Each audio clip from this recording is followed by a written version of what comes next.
So now let's see how we can work around with text properties inside of Corel Draw. So to do that, I'm just going to go around and bring in a text right here. So I'm just going to go around and say this is a paragraph, for example, right here, and copy and paste this out right here. So once I go ahead and do that, so let's just go around over here and then resize this out right here. You can see that this is what I have.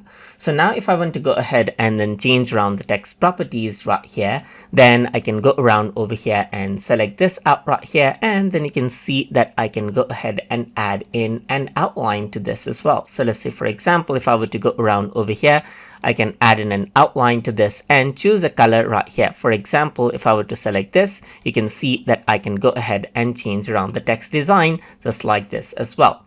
Apart from that, you can also go around and change around the color from over here, as you can see right here. So if I were to go around, you can see that I can go ahead and work around with the color, the fill color right here as well. So apart from that, if I were to go around over here onto this, then I can go around onto Windows, onto Docker right here.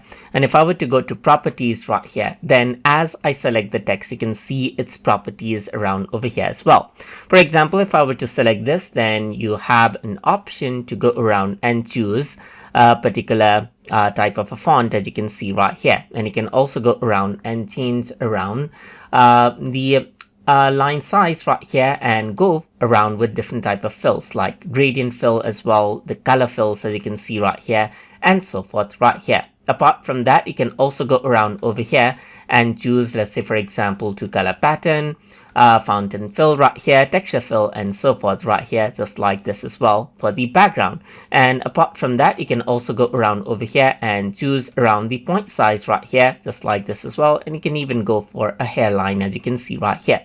Apart from that, you also have the alignment options right here, as you can see, and you also have the frame option, as you can see right here. So you can go around and choose the frame color right here, just like this, and change around the column right here, just like this as well. And you even have the summary and so forth. And this is how you can work around with the text properties inside of Corel Draw. So I hope you guys learned something as always. And as always, please like, comment, share, and subscribe.